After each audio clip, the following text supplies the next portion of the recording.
Sean O'Malley's rise to the title caught the attention of many fighters on the roster. Before his championship bout, he had only had one victory against a ranked opponent. Since his debut in the UFC, he's been fighting nothing but low-level competition, but somehow managed to gather a much larger following than others. It was only in his last 2 fights that he actually faced ranked opponents. However, he would be in the spotlight no matter who he was fighting. It's no secret that if a fighter has superstar potential, that road to the title gets significantly easier. Sean O'Malley saw a loophole and decided to focus on building his brand rather than fighting the toughest competition. So, what did he realize about UFC promotional strategies that others failed to, and how did he use them to bring him fame and championship money? To understand this, we need to go back and dissect the trajectory of his career and take a closer look at the decisions that got him to where he is now. Sean started his UFC journey as a contestant on the inaugural season of Dana White's Contender Series. Undefeated at 7-0 and just 23 years old, upon his glance, O'Malley came across as just another ordinary fighter. But once he was inside the octagon, fans witnessed a few glimpses of a superstar in the making. Welcome to the Sugar Show! This is my show! He quickly made it to the spotlight and was already getting more attention than fighters who were ranked much higher than him. I have more finishing techniques than anybody ever, because I can stand both stances and do everything from both stances, and I have just as much power in my left hand as my right hand, and my everything's just The Sugar Show, man. dude. It's fucking sweet. It is. It's fucking sweet. And Upon his rise up the rankings, Suga was more than satisfied with where he was outside the top 15 and happy with what he was doing, namely bullying fighters who were much less skilled than him. But with each victory on his resume, the O'Malley brand was rising while scoring bonuses and highlight reel finishes. Alongside his fighting career, O'Malley started up a podcast and a Twitch channel. These platforms served as avenues for extra publicity, and O'Malley had no problem with talking and boasting about his performances, although they were against low-level competition for most of his career. Chael Sonnen always says that fight the worst dude on the highest part of the card. A lot of bantamweights and just people in the UFC, they definitely hate, and it comes from jealousy. Like, I'm getting way more eyeballs. I'm performing there, dude. You go and watch some of these guys perform. You literally pick up your phone and start surfing. You don't give a fuck what they're doing. Sean's extreme confidence and strong opinions about himself made him a polarizing figure that people were either drawn to or strongly disliked and wanted to see lose.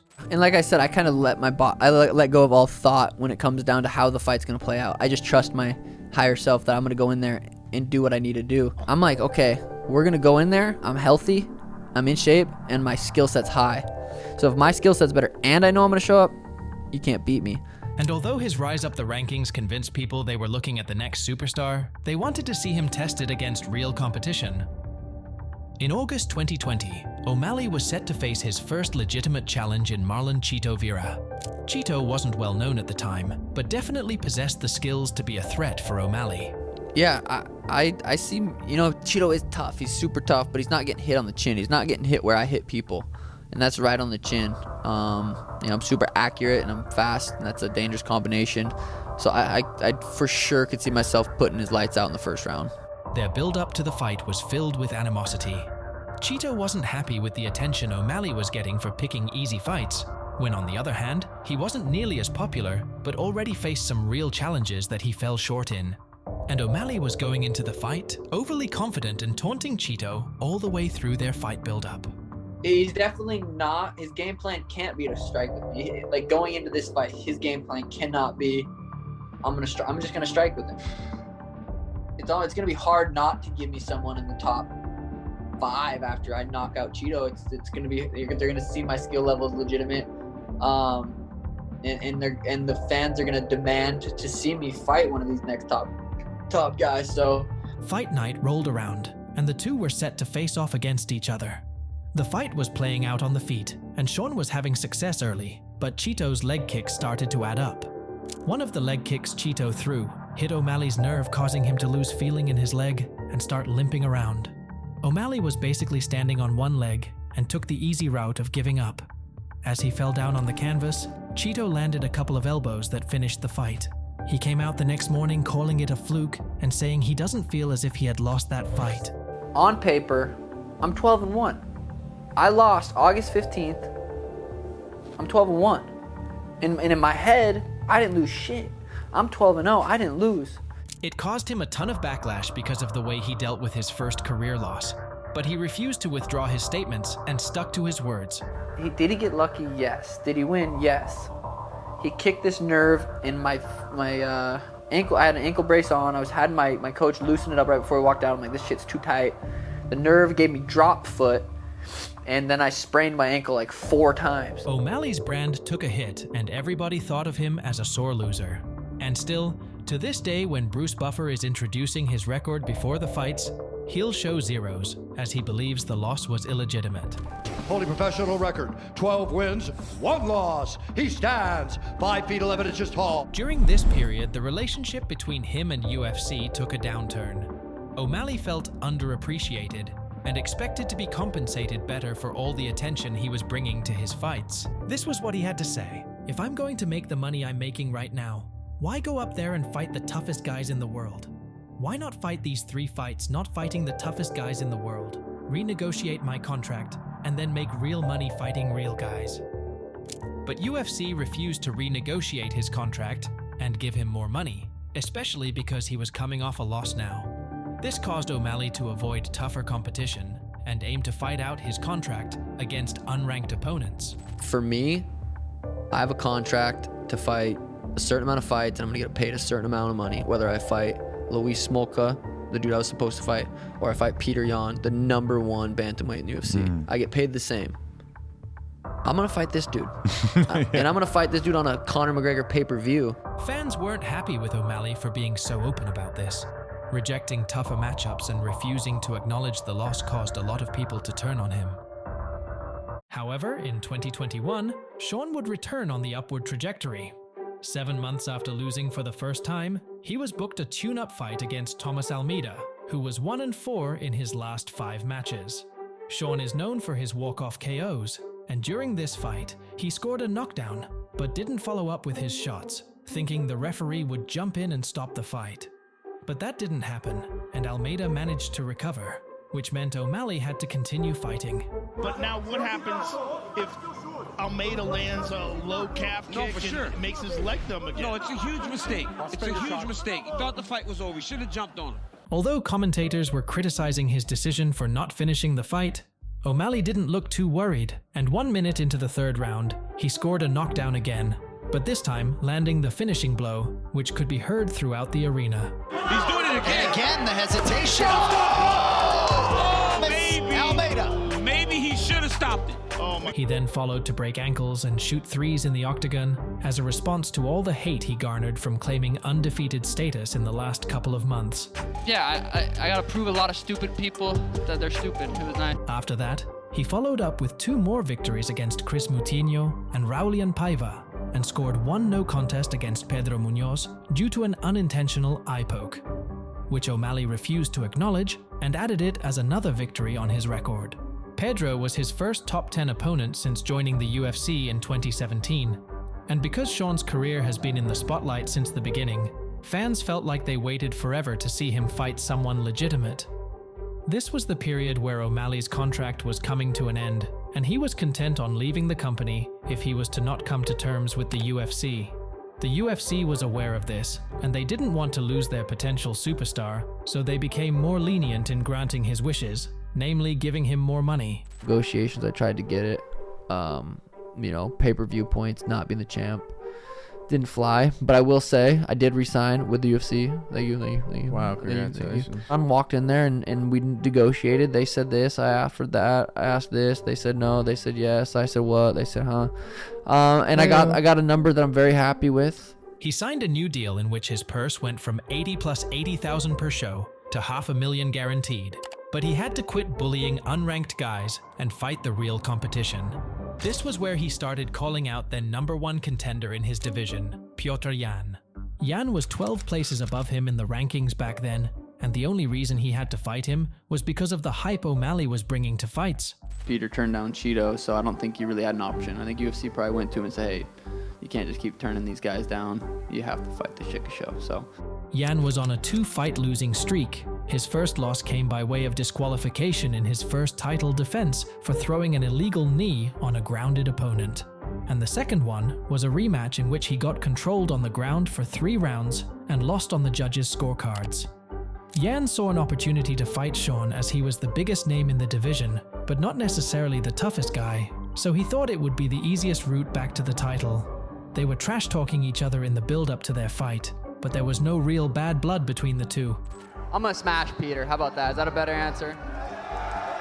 He's 5'5".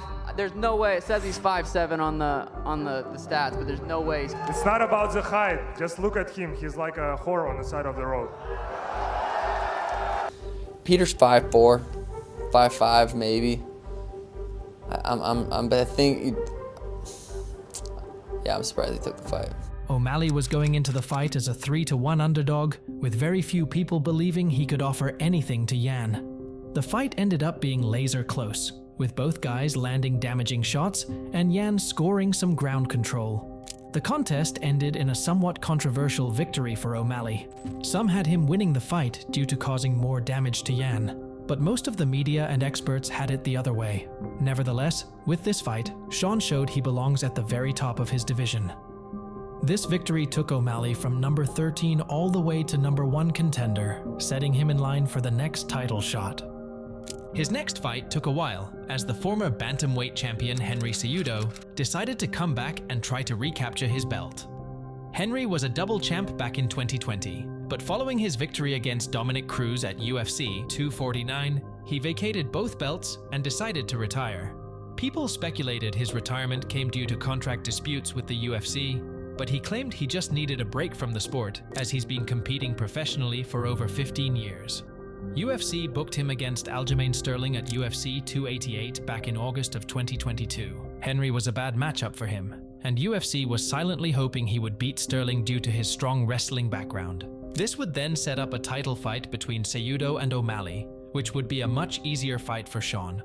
But Cejudo fell short in his comeback against Sterling and ruined their plans.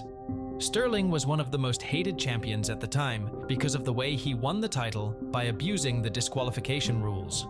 It wasn't his fault. Yan landed an illegal strike, but he didn't really try to recover and exaggerated the injury so he would get the belt. At least that's how everyone saw it.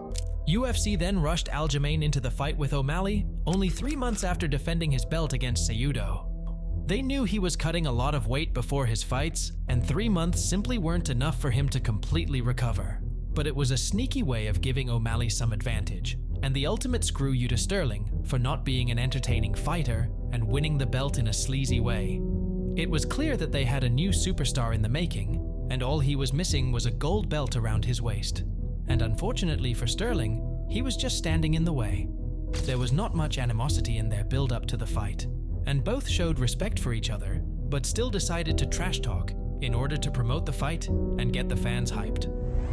I don't know, man. He decided not to stay at the fight hotel. He's been ducking me. He doesn't want to look me in the eyes.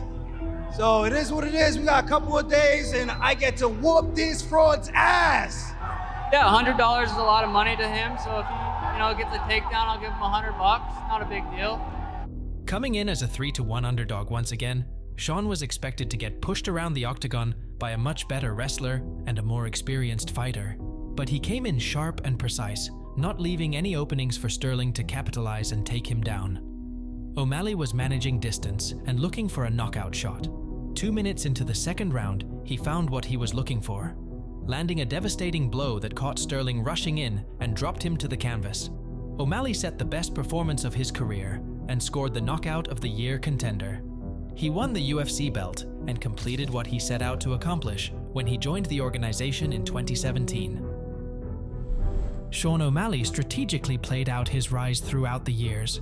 Unlike many fighters who accept any fight the UFC offers them, O'Malley wasn't afraid of declining them and claiming he's not just a fighter, but a businessman, and that he will do what's best for business. So through tactical picking and choosing his next fights, he achieved the record of 17 wins and 1 loss without taking too much damage on his way up. Alongside his fighting journey, he amassed a large following and built a huge brand that pays massive dividends at this stage of his career. However, Sean's cherry-picking fights continued as he became the champ by changing the criteria for the next title challenger. Instead of fighting the next guy in line, he has been calling out Chito for a rematch, who is currently ranked number 5, and recently lost to one of the actual title contenders. Considering he's getting a piece of the pie from the pay-per-views, he is choosing his next opponent based on who makes him the most money. But yeah, me versus Chito's, I think, just the easiest fight. Simple. Like, that one, fight business. Right. That makes the most money. UFC has shown over again that rankings aren't the ultimate decider of who gets the next title shot, but they still keep the balance of respecting them, so the sport would keep its legitimacy and not become only about money fights. UFC ultimately granted O'Malley's wish, and he will be getting the opportunity to avenge his only loss at UFC 299. If you enjoyed this breakdown of O'Malley's career, please hit the subscribe button as it helps grow the channel a lot.